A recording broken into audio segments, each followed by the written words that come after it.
Welcome to another season of Hoda's Career Info, the program where career professionals from across the globe meet to empower you to succeed. This program is brought to you by Right Career Fit. Listen and learn, and remember to have that very important career conversation with a career professional. Today's episode is a little bit longer than usual, and for those of you who are as passionate about career education, or career literacy as I like to call it, will be as captivated as I was with the conversation. My guests today are Dr. Michael Stebleton and Melanie Buford. Michael Stebleton is a professor of higher education in the College of Education and Human Development at the University of Minnesota, Twin Cities. He teaches at both the graduate and undergraduate levels. His academic interests focus on college student development and career development. His work has appeared in numerous venues, including Journal of Career Development, Journal of College Student Development, and Career Development Quarterly. In 2017, Michael Stebleton received the Merit Award from the National Career Development Association, also known as NCDA, for his contributions to the career education field. Joining Dr. Michael Stebleton is Melanie Buford, who is an author, career consultant, and teaching specialist for the leadership minor at the University of Minnesota, Twin Cities. She is the lead editor of the book that we will be discussing in today's episode, Mapping the Future of Undergraduate Career Education, an international effort to evolve career preparation in higher education. Melanie's work has been featured on EdSurge, PuttyLike, Twitty, and Happen to Your Career. Melanie received the Ralph W. Tyler Award for Outstanding Research and the Kenneth B. Hoyt Career Educational Practitioner Award for Innovative Practice. She earned her master's degree in human development from Harvard Graduate School of Education. Melanie also writes fiction and is currently developing a novel in the fantasy genre. Join me as Melanie and Michael take us on their career literacy journey. Welcome, Michael Stebleton and Melanie Buford, to Hoda's Career Info, the program where I hope to promote career literacy for everyone. I am both excited. Say thanks for having us. We're excited. It's my pleasure, Melanie. Really, very excited by the book you guys just published, and I'm very, like I said, excited, and I want to congratulate you on its release. It's a great book, and it's valuable for career development professionals who are working with young people. And the name of the book is Mapping the Future of Undergraduate Career Education. Like many people now who heard about the book, who will hear about it now, we have many questions for you guys. And the first one is, what prompted you to write this book together and edit it? Yeah, so, we worked with a third editor whose name is Michael Sharp. He's out of University of Cincinnati. And, I think the three of us were kind of attacking the problem of career development and experiential learning in higher ed. And yet we were doing it from very different places. And so Mike Sharp is really embedded in service learning and experiential education. And so he kind of had that point of view. Dr. Stebleton is really, is very richly embedded in the history of the profession of career development and kind of what's going on with social justice in the field and staying up to date on the scholarly literature there. I think I was sort of had a foot in each of those worlds, but was also had a number of conversations and was speaking to a lot of innovators who may not be in higher education at all, who are in fact entrepreneurs, who were offering products to support career development in higher ed, or were traveling and giving talks at colleges and universities. And so I think the book kind of came out of this idea that the three of us have together have such a well-rounded understanding of the field.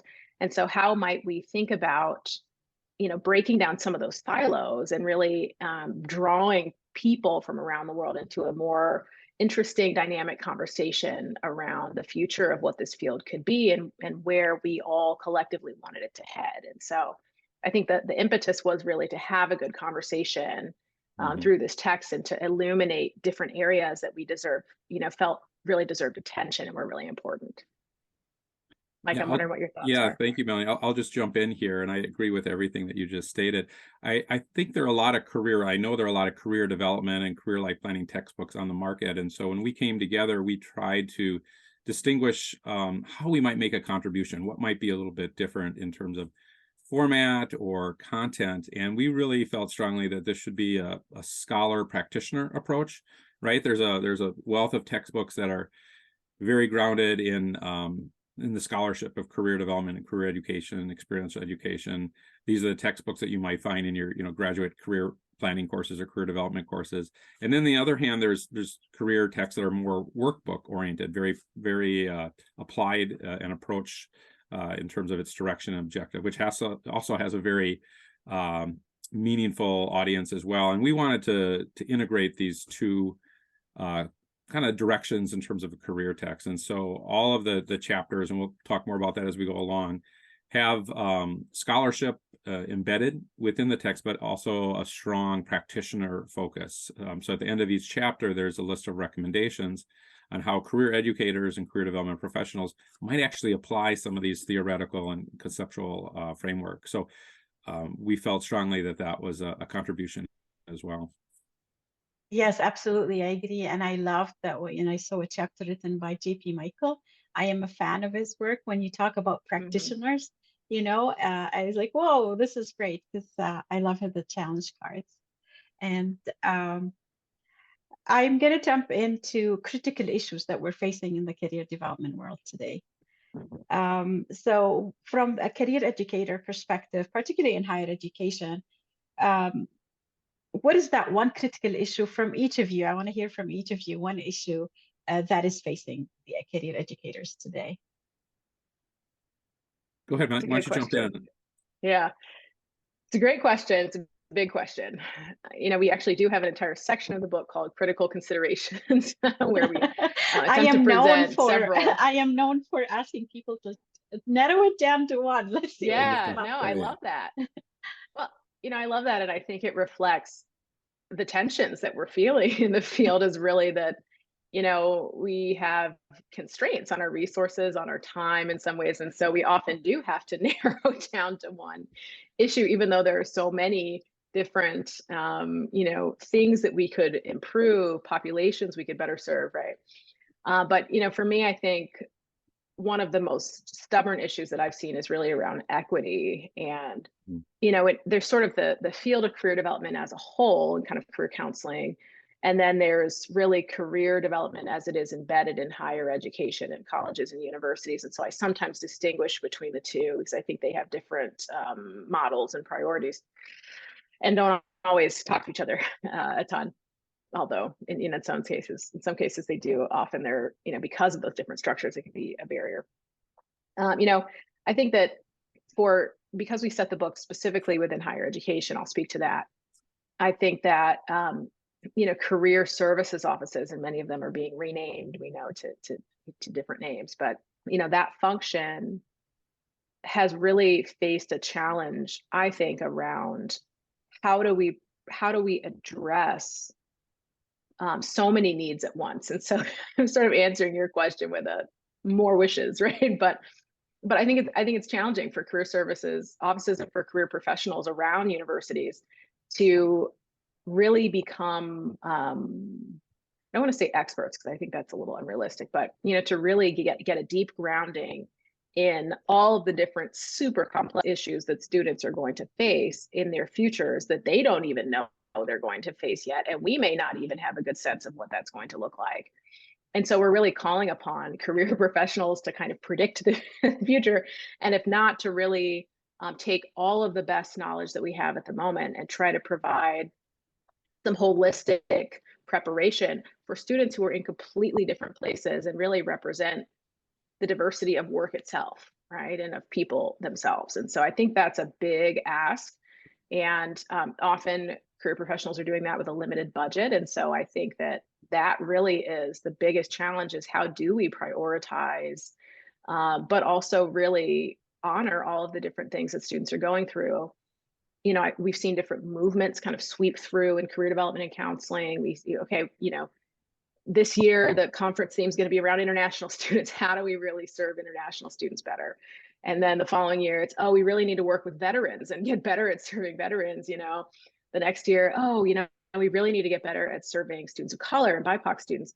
These kind of movements wash through, and I think it's because everyone has different needs and everyone faces different challenges. And I think it's hard for us to figure out how to do a good job with a limited team and limited resources in serving everyone. And so I know those conversations are happening, but I think that becoming, you know, better at understanding the multiplicity of issues that different populations face, that students in different majors and programs face, that students in different regions may face, that students in different generations may face, is a big challenge for us. And so I would love to see more conversation around that. I think a lot of people are engaging with that.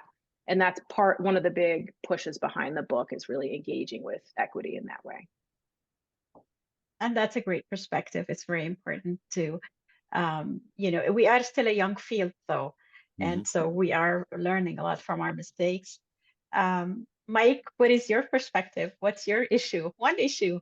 Yeah, and it relates to the issues that Melanie just raised, especially concerning equity concerns. And I think there's so many different aspects of the book. It's hard to choose just one critical issue, but I think one contribution that might make this title more unique from some of the other titles out there is that we have an entire chapter on recent trends in mental health and how mental health connects to career development. And I was talking with some of my graduate students in class just the other night, and I was joking, but also somewhat serious, that in the past, oftentimes in counseling training programs, you know, the mental health therapy approach was very separate from the career development, you know, literature and sections and modules within a class. And I always try to push my students to see them as overlapping and not separate. And we know, certainly from the pandemic and everything else that's transpired in the last 2.5, 3 years, is that our mental health impacts everything that we do, including our work and the quality of work experiences that we have. And so chapter 5 is a chapter devoted specifically to mental health. It's titled Recent Trends in College Student Mental Health and Impact on Career Development. And one of the co-authors is Mei Tang, who's a lead editor of the Career Development Quarterly, and then one of her colleagues, Andrea. And they did an excellent job of highlighting some of the recent trends and how it impacts work, right? How it impacts engagement, how it impacts employment rates, how it impacts then family and satisfaction, and really looking at the interplay between mental health and work. There was a study done recently from NASPA, which is our large National Student Affairs Conference here, and they are looking at college student mental health in particular. And the recent statistics showed that upwards to 60% of current college students meet the diagnosis for at least one mental health issue, which is really, you know, disconcerting, of course. And if you look at some of the other American college student mental health surveys that have come up recently, pre-pandemic, which was also an issue, right? It wasn't like college student mental health was not a concern, you know, before 2020, but these rates have been exacerbated. So you look at rates of depression and anxiety, social anxiety measures, all this has gone up during the pandemic. And so we really think this is a timely issue that impacts college student health and students in particular. And I just wanted to share a recent study that came out of the Society for Human Resource Management. So this is audiences beyond just college student mental health. But they found that 88% of HR professionals believed offering mental health resources could increase productivity, and 86% said it could increase employee retention. And so, you know, it's not just college students, it's not just universities and institutions of higher learning that are impacted by this mental health issue, but it's also, you know, larger workplace trends and concerns around productivity and of course retention. So I would say, if I had to choose just one, Hoda, it would be the mental health as being a unique and critical issue that is impacting us today. I thank you both for choosing just the one. Yes, mental health, I agree, is an issue, and we see it a lot with our youth today that we're working with them. I sometimes, look back, was I that, that sensitive to my environment back then? But I think Yeah. things are different now with all the Mhm. quick changes happening in innovations, that it could get overwhelming as well. And then add COVID to that. Yeah. Dr. Mike, just to build on that, I do, one of the interesting developments that I've noticed is that a lot of larger companies are beginning to really pivot on that. And to your point, I know of a few companies that are actually offering not only mental health support for the employee as a benefit, but also mental health support for the partner of the employee, which I think is pretty cool. And I've also heard of companies offering career coaching as a benefit to all employees, and to kind of help navigating and kind of redefining themselves. And so I think those are two trends that really speak to this issue that is really broader than college students, and I think is encouraging, because we do have some of those resources available within colleges and universities. I think it's great that we're beginning to realize that you're not figured out when you at whatever age you graduate. There's going to be a life and a journey beyond that. So so it's great point. Yeah, absolutely. And that's the reason we need to continue talking about it. The more we talk, the more change will happen. And speaking of change, Melanie, in the first chapter, you talk about present and future innovation in career development. I feel that despite the changes happening in the world, in everything that's being innovative, the career development field, I know it's young, but I feel we're moving at a much slower pace than other fields. What are your thoughts on this topic? Yeah, it's another great question. I again would kind of think slightly separately about career development and counseling versus within higher ed, because I think, again, different structures potentially, although one is kind of an umbrella for the other, right? I guess my question was within the education system. We talk about the career world is catching up, right? But within the education system. Yes. Yeah, I mean, of course we have different, and then we have different, educational institutions. You got K through 12, you got, kind of post-secondary ed. How about we focus on post-secondary? I think that's probably what it was about. I'll right? make it, yeah. I got it. I was planning to speak broadly. It's up to you. To kind of pull out the nuances. I'll leave it up to you. Yeah. No. I got it. Yeah, it's a great question. You're spot on, right? I mean, I think the educational institutions, we know, tend to be a bit slow, and I think the larger the system, the more glacial the pace sometimes of change.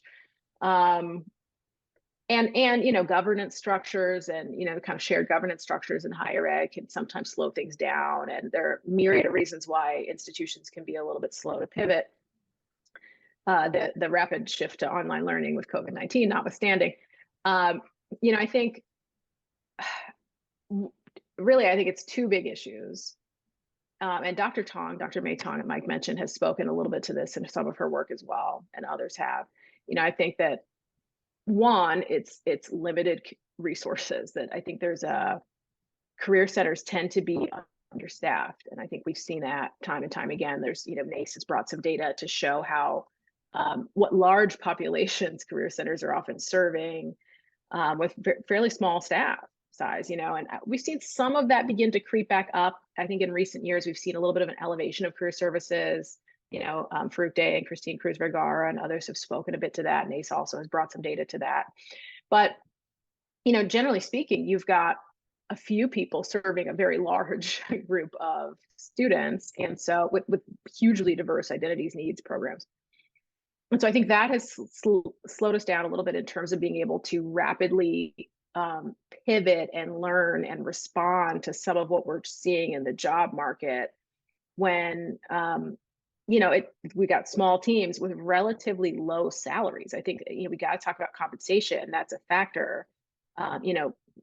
Positions with lower compensation and maybe not a lot of room to move up. There's been a lot of talk about that in higher ed as well. I think Inside Higher Ed put out a piece around that recently. And so when you have those two combinations, you get turnover, right? You got people kind of turning over in career center positions.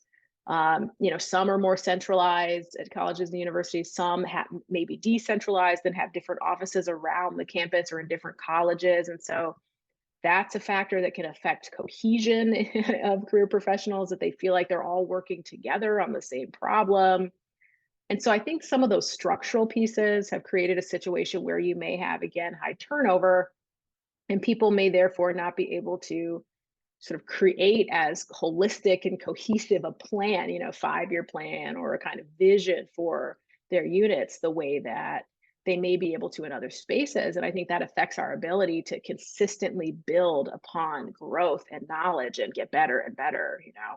So I think that's a structural factor. The other piece, and this is something again that Mei Tong has raised, is the issue of training.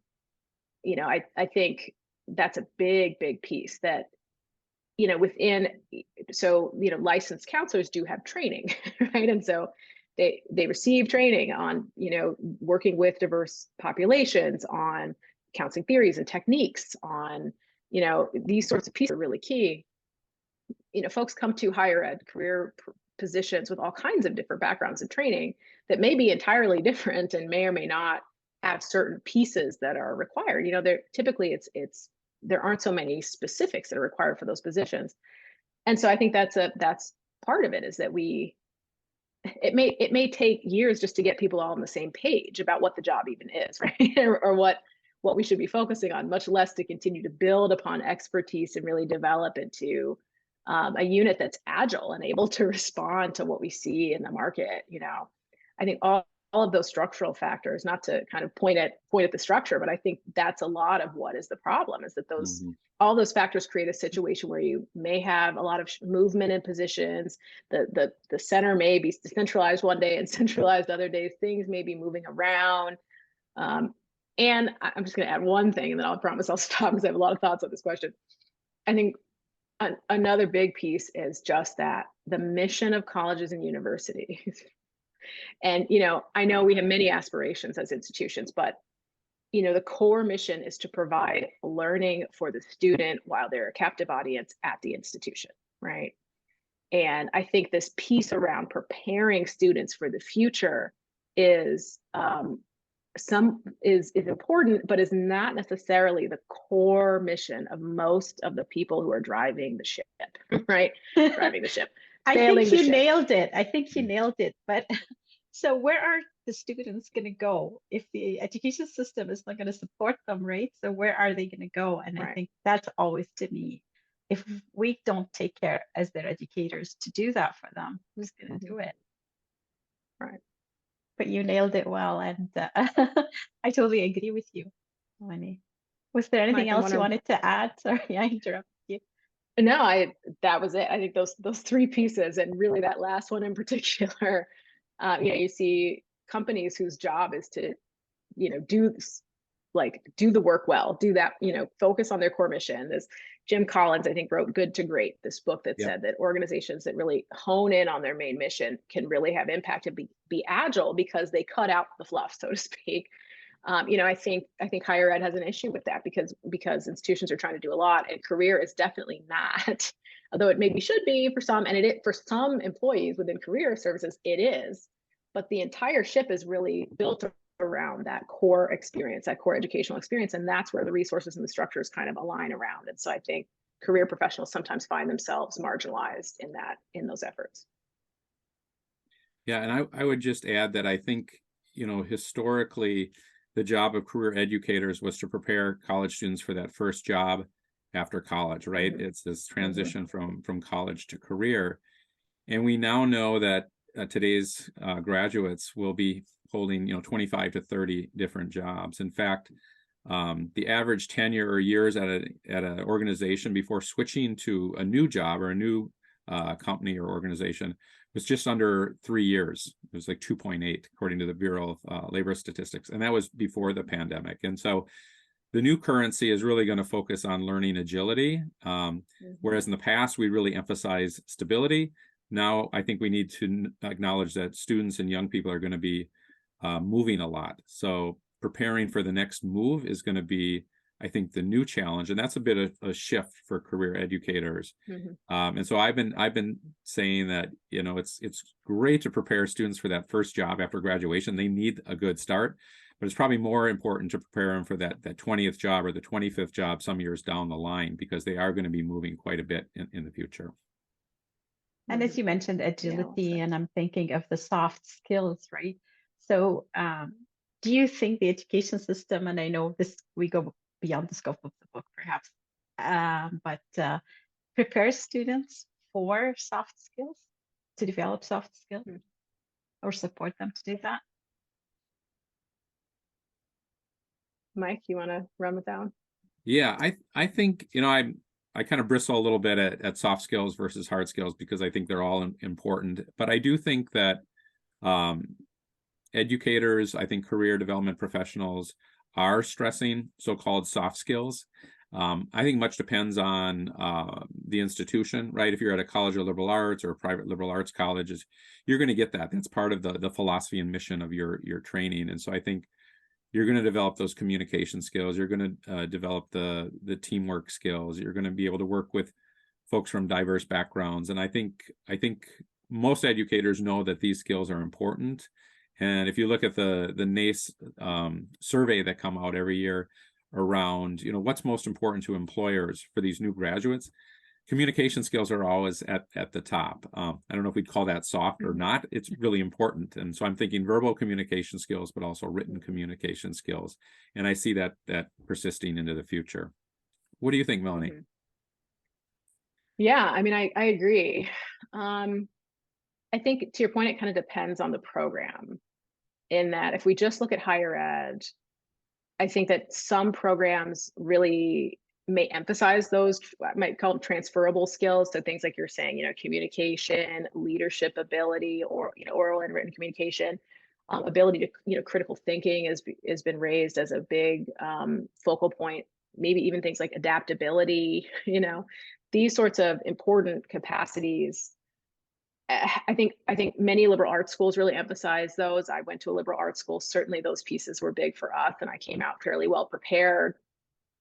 I think programs that may be a little bit less vocationally focused, so even arts and sciences programs within large public institutions, for example, tend to be sometimes on the float on the margins of the institution in some ways, because they're not as clearly linked to jobs, kind of vocational in that way. But I think students come out with a lot of very, very important skills that are transferable. So I think it depends a little bit. I do think that many of my friends who come out with, and many of my students who come out with more technical degrees may not have as much emphasis on those transferable or kind of soft skills. And they are often playing catch up after they graduate. And I think that is something that probably should be addressed. And, I feel for faculty and administrators in those departments. They're trying to really prepare them for technical skills that are rapidly changing in some cases. But I do think that we've seen evidence in this, big thing in the 2000s that emotional intelligence, whatever that means, the kind of EQ is really important for success. And so I think we're starting to respond to some of that. But, frankly, some of the digitization of learning and, post-COVID kind of shifts to online learning, taking classes on Zoom may actually limit students' ability to engage with others and to develop some of those capacities in some ways. So I think that's maybe a factor that we need to still figure out as a culture. Absolutely. And COVID did not help us with that. Like those communication, it did not help for sure. I can go on a tangent for this for hours, but let's get back to the book. Right. Michael, the next question is for you. In past interviews with Rich Feller and Mark Franklin, they introduced me to the concept of narrative assessment system that invites career seekers to reflect on past experiences to uncover possible career exploration paths.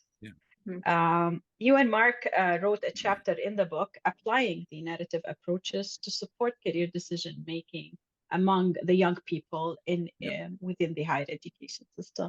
Can you tell the audience a little bit about what makes narrative approaches suitable for young people?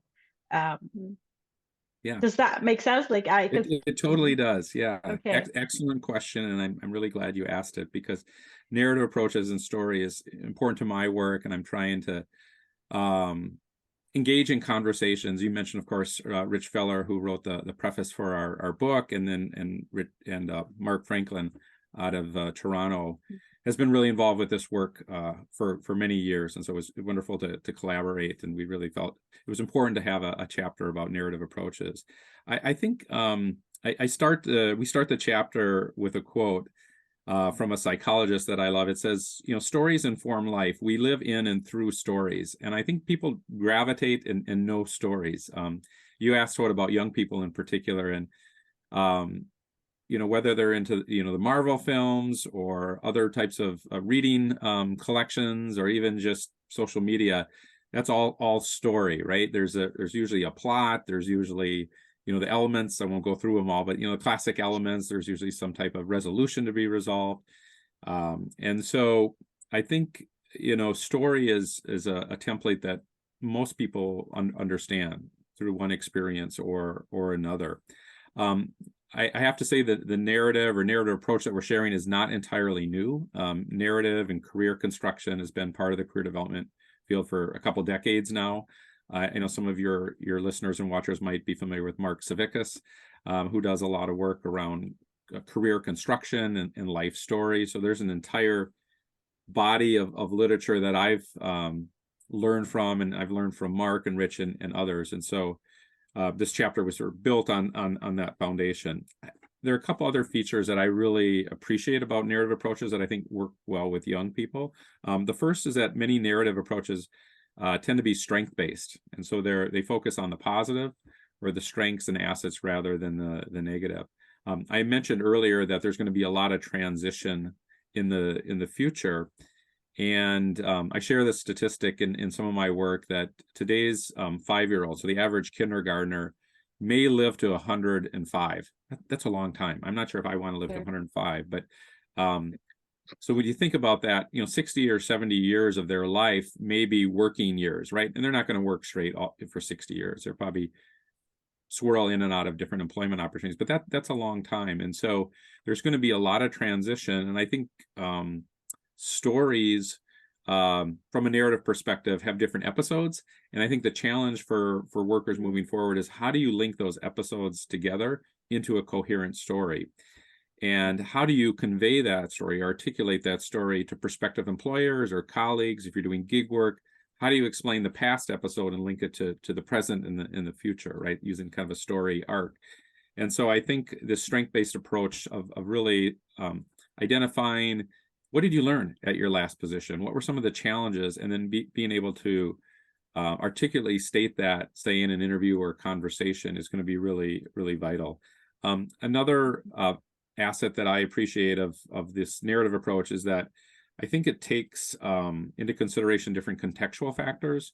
So we talked a little bit about equity and social change and social justice.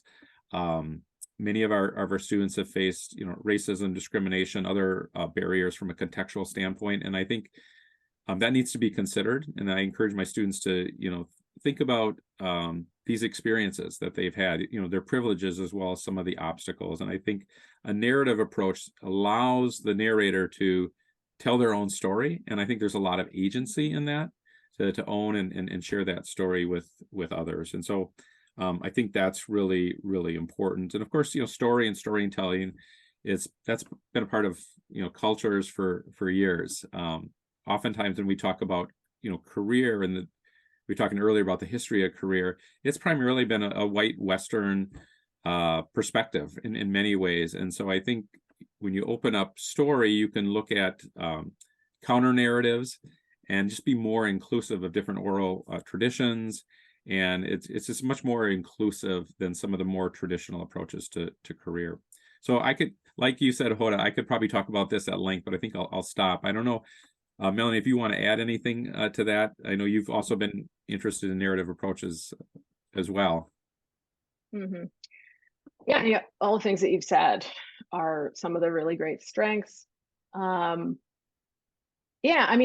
think part of what's the two things that really jump out to me about why narrative is so powerful. I think one piece is the values piece, that the way there's been much written in the political realm and in the literature realm and in different ways about the power of turning points in stories, and how many stories are built around a turning point, kind of a core moment in the narrative where you come to a decision that you have to make. And I think that because decision making is such a core part of career, that, the story model allows students to come to a decision point. For example, I'm graduating. Do I, go to grad school or get a traditional, job?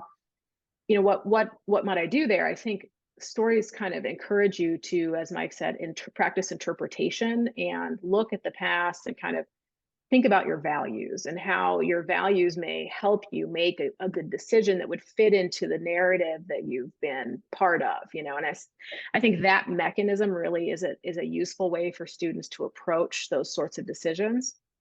So I think that can be quite powerful. Stories are also beautiful in that you can, they typically involve conflict and maybe unpleasant experiences, losses, grief, those sorts of things that I think are part of career. And I think it helps students make sense of that. And it's a bit deeper and more sophisticated than the typical, you're just going to go from wonderful opportunity to wonderful opportunity as you climb the ladder to, success, right? We do have setbacks and we have challenges and we have health problems. And, so the family, these things come up. And so I think that stories kind of help you manage the more difficult parts of the journey as well. And just to summarize, I think to Mike's point, using narrative models to really link your entire career, or at least parts of your career, together is so much more sophisticated than where we began, perhaps, as a field, which was, how do I get you a job?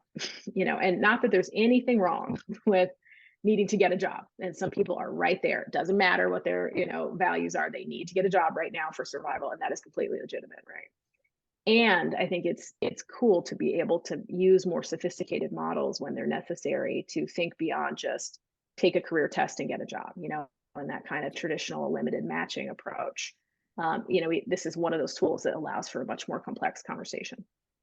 And I agree, and particularly in the higher education, when they're still youth and they have time to reflect before say, I need to get a job right now, right? So we have time to do that. And I am a fan of the narrative approaches. I had a guest one day and he called it storying. He's like, we should get that trend going. So definitely important. Yeah. So I do have one more question to both of you. Sure. It's a huge book and we can talk about it forever. Every chapter is definitely reflects a passion of mine for sure. But my question to you is, what have you learned from writing this book together? And I know you just released it recently, but would it perhaps lead to other books or research papers anytime soon? And Melanie, can you get right on that next follow-up book? Yeah. In all your free time. Yeah, sure. I'm not doing anything. Do you want me to start? Yeah, go ahead. Yeah. Scary question. And the question. First one. Listen, the follow-up part. But yes, what have we learned? I mean, I think I'm curious what Dr. Mike's thoughts are on that. I've learned a ton. I mean, I think from the tons of learning around the process of writing a work of this scale, so tons of personal and professional learning there. And also, I just think that, the one thing that's been particularly interesting is the process of developing the chapters and working with authors to identify their priorities for the field and trying to, we kind of came with this plan. We had a chapter list and a plan, and the three of us got together and decided, what do we think are kind of the most important elements? And then we brought people to the project, right? And people came from, we have many authors from, again, many different industries, different countries, kind of came in and said, hey, I love that you raised this. What does that even really mean? Can you tell me more about what your vision was here? Or, well, actually, I believe that this is really important. Or, can we change the chapter order because, we want to make sure that things flow a certain way? Or I just really, really rich conversations and feedback around trying to basically reconcile a vision with like 23 authors on what might this dream book look like. And I think it really speaks to just the need for this, that there's so many people who really want to see work that is digging into the complexities of the work that we do, and that talks about inclusion and equity, that talks about the future and the past, that talks about experiential learning and all the amazing rapid growth that's happening there, that talks about these sophisticated tools of career counseling. And, you know, to me, that speaks to the need for more work along these lines, that we have a lot of people, each of these sections could have been an entire book. And that's Totally just really agree. true, that we had a hard time narrowing to 17 chapters. And, you know, it's still 17 chapters. Like, we couldn't get away with any less than that. And I think that speaks to how much people are wanting to contribute to this field and to support the learning and training of people who are maybe entering this for the first time or want to refine their understanding. So to me, the learning was just from the authors and my co-editors. There's just so many different thoughts and powerful thought leadership that's happening in our field that we just really wanted to capture. Mm-hmm. Yeah, absolutely. And I find when I edit, it's definitely a learning process because I'm questioning also what you're writing, right? So definitely, I'm sure. What about you, Mike? Yeah, I was nodding as you were talking, Melanie. This was my first opportunity to work on a edited text of this length, and I'd collaborated a lot with different authors on different manuscripts. But when Melanie asked me to join the team, I was really honored to work on an edited volume of this magnitude. And so I think, you know, thinking way back when the process started, and those of us that have written books or have, you know, been part of writing projects, there's a lot of planning that takes place before you even see the end product. And so I'm thinking back, Melanie, to some of those early conversations, you know, 2+ years before we even saw that cover of the book this last summer. I think, you know, one of the aspects for me in terms of learning about the process is the early work in terms of identifying a publisher and then establishing that relationship with the publisher to the point where we can articulate our vision for the book. And it's a lengthy process, and we had a wonderful editor and contact at Routledge, and so we had a lot of, I wonder if Melanie feels this now, but we had a lot of support right from the beginning, and we were actually able to publish this. I don't want to say record time because I'm sure other pieces have gotten published, but it was fairly quick, and we were able to work with our staff at Routledge. We were able to have this relationship with these 23 authors, and Melanie did it. Thankfully, you did most of that work, Melanie, in terms of like herding the cattle, so to speak, in terms of the deadlines, because that was really important. And so there was a lot of when you have 24 different or 23 different writers, you have different styles, they have different tones, and we would provide guidelines, but sometimes we'd have to rein writers in, and, you know, we'd ask for, 15 pages and get 35 pages. So kind of reworking, some of the expectations. I think I learned a lot from that process for sure. And then really just trying to articulate, and I alluded this earlier in our talk today, is this idea of identifying a need in the marketplace, because that's something in almost all book proposals is you need to identify how your work or your contribution might be different than others, right? And so we had to look at other titles in this area. We had to look at how our book might compete, right, with other titles that might have similar objectives or similar audience. So for me, that was a wonderful learning process to just hone our message around what we have to contribute. Hoda, you also asked about next projects and if it will lead to more projects or more research papers. And Melanie, just to put you guys on the spot here. Yeah, I'll follow up in a year. Yeah, there's no official coming attractions yet, but Melanie and I oftentimes have conversations about, what if we develop this idea, or what if we took this idea, a little bit further.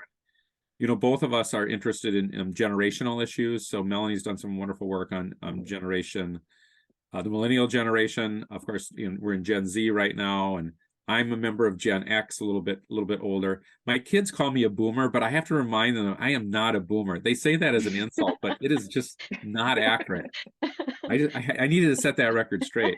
I'm more of a yeah. Now it's recorded. It's recorded, but you can look up my birth date. I am not officially a boomer.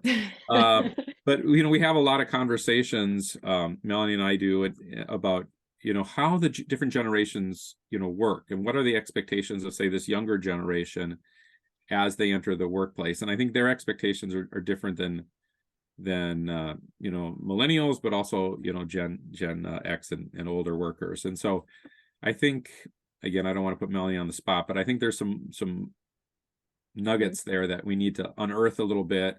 And I'm really interested in, I have this group of students that basically graduated in the pandemic and then entered the workforce, right? So they, in our majors, they're required to do an internship.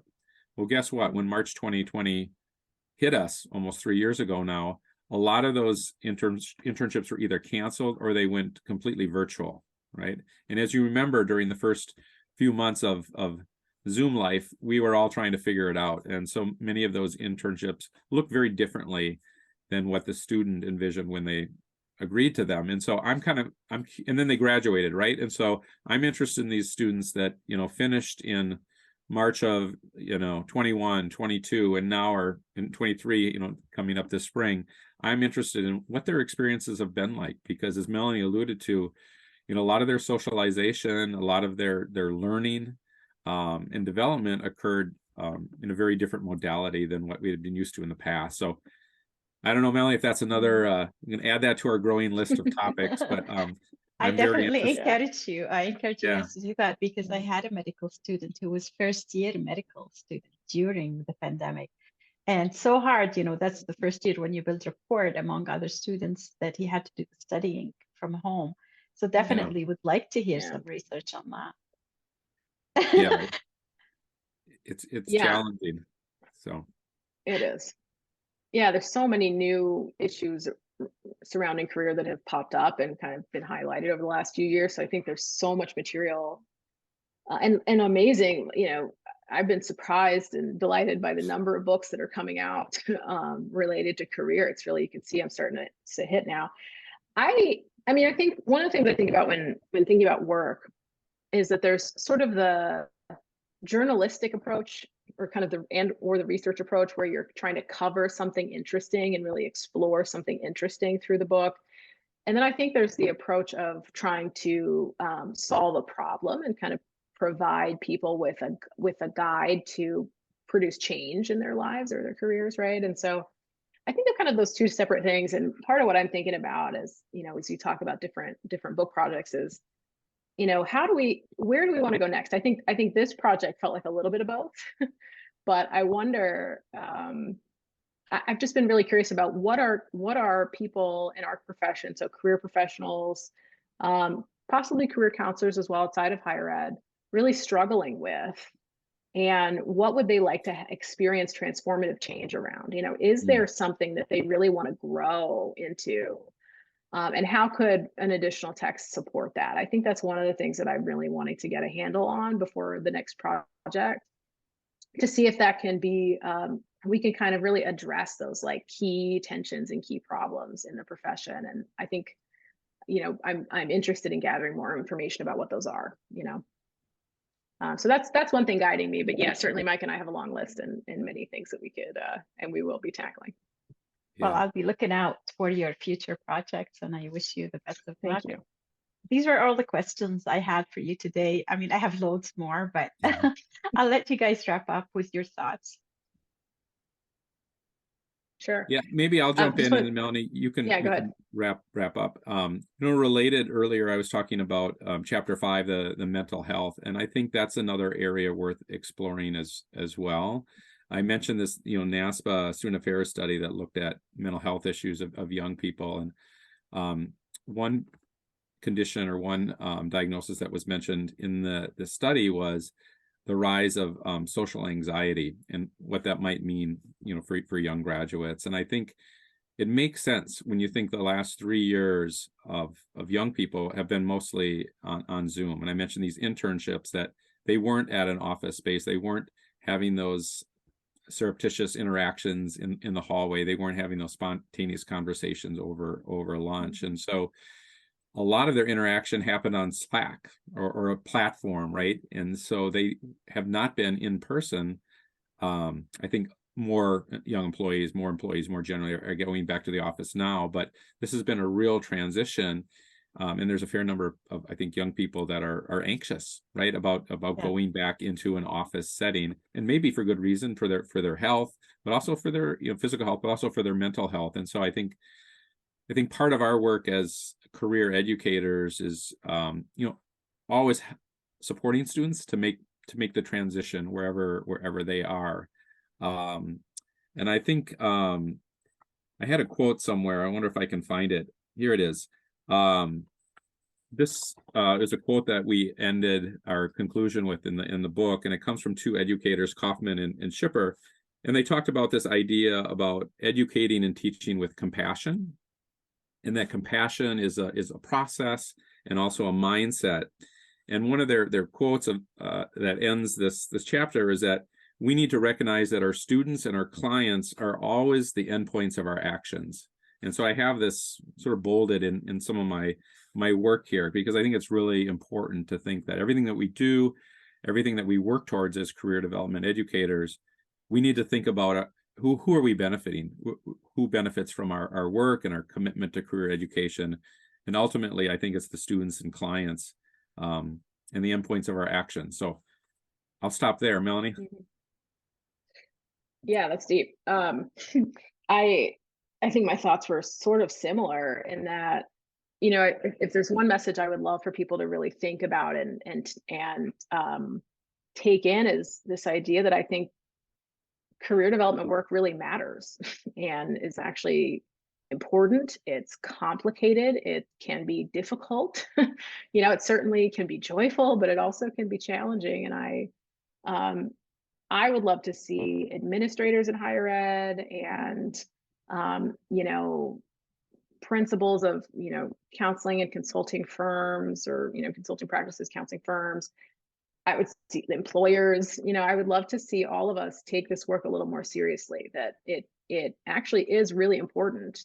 And, especially in the US, where work is tied to things like healthcare, this stuff is important. It really has big implications for people's families, for their lives. And so I think about that. And I sometimes I think that it's, I've seen, folks in higher ed and elsewhere sometimes try to reduce our work to, looking at a career result and looking at a job and saying, oh, that sounds good for you, right? But it's actually so much deeper and more complex than that. And you build relationships with students and clients, and you help them navigate really difficult things that have implications for identity. And, this is big, complex work. And I would love to see us think about that and really hold that. And for those of us who work in the profession, to honor that like what you're doing, it can be a little hard. And if you're not seeing the complexity, you may not be doing it right. That Well, we're definitely, I think all of us were on that mission of changing that mindset. Yeah. It was just, in the past, you do that career test, and you're given the test and good luck and go find, where you're headed, right? We're on a mission to change that, I think, all of us. Yeah. And I love that advice that you're sharing. And I hope everyone takes it to heart and show how serious we are about our work. Right. Exactly. Yeah. Continuous learning is part of it. And we should be embracing that, as much as we can within the structures we work in. Well, thank you, thank you so much for your time. I really Yeah. appreciate you taking the time off to share your book and talk about it. Thank you for Yeah. inviting Thank you us. so much for having us, and such excellent questions. We appreciate it. You've been listening to Hoda's Career Info, the program where career professionals from across the globe join me to empower you to succeed. My guests today on Hoda's Career Info are Melanie Buford and Dr. Michael Stebleton. I hope their book and our discussion inspired you to join them to increase career literacy awareness. You can connect with Mike and Melanie on LinkedIn. Please remember that you can listen to Hoda's Career Info, since it's also dropped as a podcast. To let me know if you are interested in an opportunity to talk about your work, you can send me a direct message on my website, rightcareerfit.com, where you can also sign up for my newsletter to stay up to date on the latest episodes. Remember to like, subscribe, share, and follow me on social media for more career info. I am your host, Hoda, and until next time, stay inspired and keep moving forward in constructive ways.